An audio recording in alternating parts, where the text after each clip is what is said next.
प्रेम साध्या सहचरी। पूज्य गुरुदेव, आपके चरणों में कोटि कोटि प्रणाम। गुरुदेव, मैंने कई बार प्रतिकूल परिस्थितियों में आपकी कृपा का अनुभव किया है। अब पुनः प्रतिकूल परिस्थितियां आने पर बहुत मन घबरा जाता है। मेरा धैर्य विश्वास ना टूट जाए, जो थोड़े नियम बनाए हैं वो ना छूट जाएं। बहुत कोशिश करने पर भी पाठ करते समय परिस्थिति का बार बार चिंतन होता है, पाठ छूट ना जाए, ये घबराहट होती रहती है। कृपा करके मार्गदर्शन करें, बल प्रदान करें। ये घबराहट की क्या जरूरत है।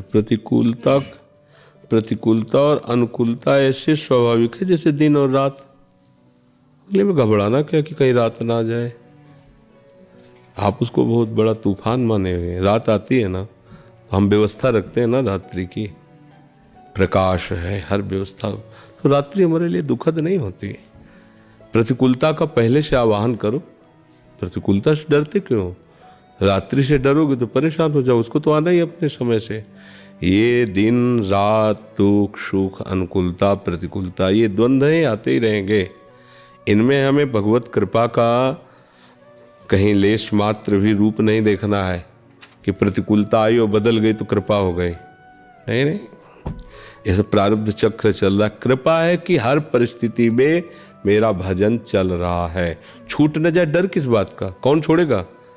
आपको ही तो छोड़ना है, आपको ही पकड़ना है, तो आप डर क्यों रहे हैं? आप पकड़े रहिए। राधा राधा राधा राधा, डरना क्या है?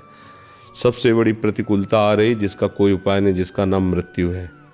ये छोटी मोटी प्रतिकूलताओं का क्या है, तो घास फूस है। वो आ रही जिसका कोई उपाय नहीं, मरना ही पड़ेगा। किस सेकंड, किस मिनट, किस घंटे, कुछ पता नहीं।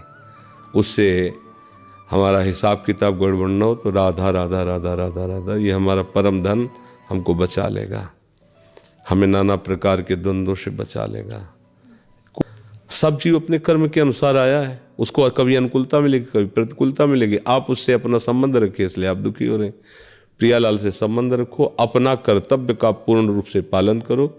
इसके बाद परिणाम जो होता है उसे देखो कि जीव का परिणाम है। गर्भ से एक बालक अंधा पैदा होता है और उसमें आपका क्या दोष है? उसका कर्म है, अब आया है, अब आपको उसमें जीवन भर भोगना पड़ेगा। उसकी सेवा करो, उसके साथ रहो। और उस जीव का कर्म है। आपको मान लो माता पिता बच्ची का ब्याह कर देते हैं, पति उसको विरोध भाव से त्याग देता है, कष्ट देता है, या पति मर जाता है, और उसमें माता पिता क्या करें?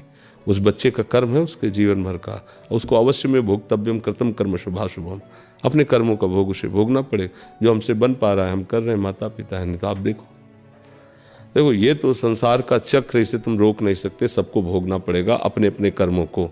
तुम सोचो भजन बल से अपने बच्चों का कर्म रोक दे तो तुम अपना नहीं रोक पाओगे, बच्चों की तो बात जाने दो। तो सब जीवों का कर्म है। अपने लोग जान नहीं पाते, इसलिए सोचते थोड़ा दान पुण्य कर लें, 2-4 माला घुमा लें। अपनी आज्ञा से राधा नाम दे दीजिए। हाँ, राधा राधा जपो। और देखो बच्चा, यहाँ कर्म भूमि में आए हो तो सब कुछ भोगना पड़ेगा तुम्हें। जो तुम्हारे कर्म है उनको भोगना पड़ेगा। माता पिता गुरु ये सब तुम्हें उपदेश दे देंगे, सहयोग दे देंगे, लेकिन भोगना तुम्हें पड़ेगा। पूर्व कर्मों के अनुसार ही तुम्हें मित्र मिलेगा, शत्रु मिलेगा। पूर्व कर्मों के अनुसार ही तुम्हें दुख मिलेगा, सुख मिलेगा। नए कर्म अब जो कर रहे हो अगली फसल होगी। इसे अच्छे कर्म करो, नाम जप करो और सह जाओ जो दुख सुख आवे। बड़ा प्रपंच है, बड़ा प्रपंच। हम तुम्हें कैसे बतावें, किस पर विश्वास करें? एक लड़की जाती है पूरे परिवार में अपना जीवन समर्पित करके वहाँ, और वहाँ छली कपटी लोग हैं, चालबाज लोग हो। जब वहाँ का खेल देखती तो होश उड़ जाते, कोई अपना नहीं। कुछ दिनों बाद उसको पता चलता है पति तो दूसरे से संबंधित है, यहाँ तो कोई मेरा पक्ष ही लेने वाला नहीं। आओ अब क्या करे? वो ज़्यादा वो करती है तो कोई न कोई उसके साथ प्रतिकूलता। अब वो माता पिता से क्या कहे कि वहाँ कहेंगे तो रोएंगे वो, और क्या कर सकते हैं कि सब कुछ तो दे दिए हैं, अब क्या करें?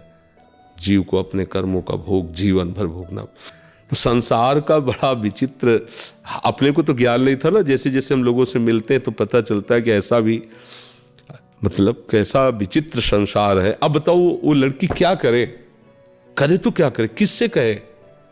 बात करती है तो उसका पति उसे पीटता है। अब ये तो मतलब कहो भगवत कृपा से उसको बात समझ में आ गई तो मार्ग उसे मिल गया, चल पड़ी। अब वृंदावन वास करके आजीवन भगवान के समर्पित, तो अब आनंदित है। ऐसा सब कोई थोड़ी कर सकता है। तो भगवान का आश्रय लो, जहाँ भी रहो दुख सुख सहते रहो, ये सबके ऊपर आता है।